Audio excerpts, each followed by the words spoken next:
ध्रुव जी, आप ये जो प्रोग्राम कर रहे हैं आज जंतर मंतर पर, किस लिए कर रहे हैं और क्या संदेश देना चाहते हैं जनता को? देखिए, आज जनता त्राही त्राही कर रही है। रोजगार बिल्कुल है नहीं, बेरोजगारी इतनी बढ़ चुकी है।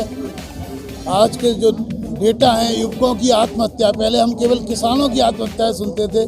किसानों की तो आत्महत्या हो ही रही है, मजदूरों की आत्महत्या हो रही है। अब पढ़े लिखे युवक आत्महत्याएं कर रहे हैं, व्यापारी आत्महत्याएं कर रहे हैं, दुकानदार आत्महत्याएं कर रहे हैं। सब जगह त्राही त्राही मची हुई है और गुंडागर्दी सरकार की इतनी बढ़ गई है। हमारे नोएडा में आपने देखा होगा, अभी एक श्रीकांत त्यागी जो भारतीय जनता पार्टी का नेता कहा जाता था, उसने महिलाओं को सरेआम गाली दे रहे हैं, सरेआम ये कर रहे हैं। इस समय जो रोजगार है और महंगाई है, कुछ जीएसटी बढ़ा दी, जीएसटी बढ़ाए जा रहे हैं। जबकि हमेशा जब जीएसटी लागू किया गया था, मैं जीएसटी कमेटी का भी सदस्य था, जीएसटी बनाने वाले फाउंडर्स में मैं हूं, तब ये कहा गया था आवश्यकता की चीज़ पे, रोटी कपड़ा मकान पे जीएसटी नहीं लगेगा। लेकिन इन्होंने जीएसटी धीमे धीमे करके गाय के मूत्र पे भी 5% लगाया, 12% कर दिया। क्या क्या मांगे हैं आपकी मुख्य? मांग है क्या? हमें सरकार को बदलना है। ये मांग के लिए नहीं है, रण होगा अब, याचना नहीं। याचना नहीं, अब रण होगा, संग्राम अब महाभीषण होगा। क्योंकि बहुत कर चुके, 7 साल से हम याचना पे याचना, रिप्रेजेंटेशन पे रिप्रेजेंटेशन।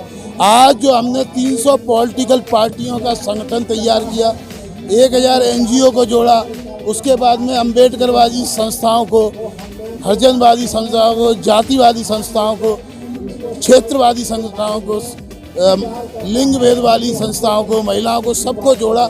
सब परेशान है, केवल नशाखोरी। आज आपको पता है कि केजरीवाल जगह जगह शराब बेच रहा है। अब क्या किया भारतीय जनता पार्टी ने? कॉन्स्टिट्यूशन क्लब जो एमपीओ का क्लब है, वहाँ भी शराब बेचनी शुरू कर दी। यानी केवल शराब से पैसा कमाना चाहती है सरकार।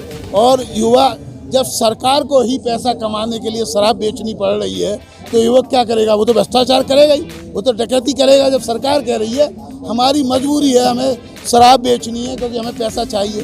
कॉन्स्टिट्यूशन क्लब जो एमपीओ का क्लब है, उसमें भी केवल 1 तारीख से शराब शुरू हो गई। एमपी कह रहे हैं भाई शराब पिलाओ। क्यों? क्योंकि हर आदमी, केवल सरकार खुद कह रही है कि गलत काम करो, व्यभिचार करो, लेकिन पैसा कमाओ। तो जनता क्या करेगी? तो इस समय हम आगे की रणनीति यह है कि कई उसके पायदान है। पहले अगर म्यूनिसिपैलिटी के इलेक्शन होते हैं, 250 के 250 हमने वार्ड में तैयार कर लिए हैं, अपनी पार्टी के साथ में और 300 पार्टी के साथ में। कौन सी पार्टी है आप? नहीं, मेरी पार्टी है लिबरल पार्टी ऑफ इंडिया, जिससे मैं भी राजनाथ सिंह के लड़के के खिलाफ नोएडा से लड़ा था विधानसभा का। लेकिन उसके साथ में 300 पॉलिटिकल पार्टी हैं। अब महागठबंधन के, भारतीय महागठबंधन के अंदर हम लड़ रहे हैं। इसमें हमारे साथ सभी लोग हैं, गोपाल प्रसाद जी हैं, द्वाज हैं, चावला जी हैं, राजकुमार सैनी जी हैं, संजय पासवान जी हैं, बहुत सारे मिनिस्टर, एमपी सब हमारे साथ हैं। और हम 250 यहाँ पे लड़ेंगे। साथ में उत्तर प्रदेश के अंदर म्यूनिसिपैलिटी के इलेक्शन, हरियाणा के अंदर म्यूनिसिपैलिटी के इलेक्शन, और इस साल हिमाचल प्रदेश और गुजरात के अंदर इलेक्शन। वहाँ पे हर सीट पे हमारे एमएलए की सीट पे आदमी होंगे। और जो अगले साल मध्य प्रदेश में इलेक्शन होंगे, उसके अंदर भी हम लोग लड़ेंगे। और 2024 के अंदर सारी विधानसभा सीटें जो दिल्ली की होंगी और जहाँ लोकसभा के चुनाव होंगे, वहाँ पे सब जगह हम गठबंधन में, अभी भी हमने 117 सीटें लड़ाई थी पंजाब। संदेश क्या है आपका जनता के लिए?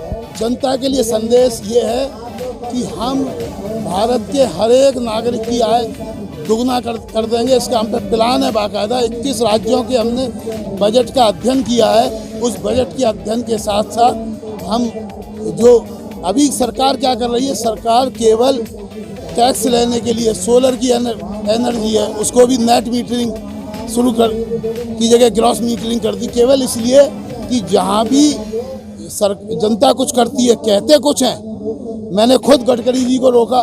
गडकरी जी कह रहे हैं भाई मीथेन हम यूज करेंगे। अरे मीथेन यूज करोगे, इस पेट्रोल डीजल के अंदर 39 रुपये सेंट्रल का टैक्स है, 39 रुपये मध्य प्रदेश के अंदर स्टेट का टैक्स है, तो 80 रुपये तो टैक्स है।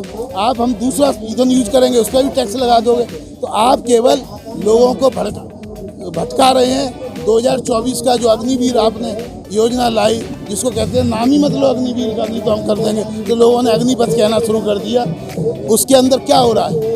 उसके अंदर ये हो रहा है कि केवल 2024 तक टाला जा रहा है कि हम 2-3 साल के लिए रोजगार दे दें, 2024 निकल जाए फिर सबको बाहर कर देंगे। PSU से लोग बाग निकाले जा रहे हैं, PSU बेची जा रही हैं। उसके बाद में हवाई जहाज तो बेची दिए, रेल भी बेची जा रहे हैं। उसके बाद में जो नहरें हैं वो बेची जा रही हैं, जो पाइपलाइन है वो बेची जा रही हैं। अब जब बेची दोगे तो काय का रिजर्वेशन?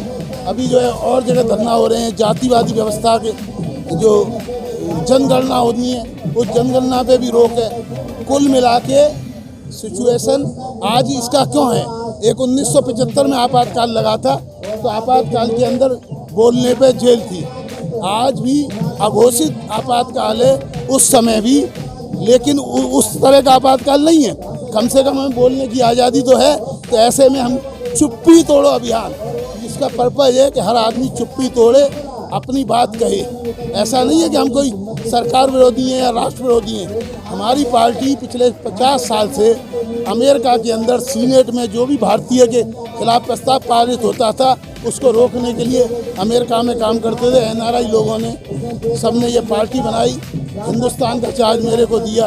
तो मैं इसके बाद में हमने वहाँ पे 300 पार्टियों का गठबंधन पहले उत्तर प्रदेश में इलेक्शन के टाइम लगाया। हमारे साथ डॉक्टर अयूब भी थे, पीस पार्टी वाले, हमारे साथ मौलाना रशदी ने भी, जो राष्ट्रीय उलेमा पार्टी के, उनने भी हमारे पक्ष में भाषण दिया। भीम आर्मी वाले चंद्रशेखर जी ने भी हमारे पक्ष में भाषण दिया। जो ब्राह्मणों की पार्टी थी राष्ट्रीय सनातन पार्टी, उसने भी दिया।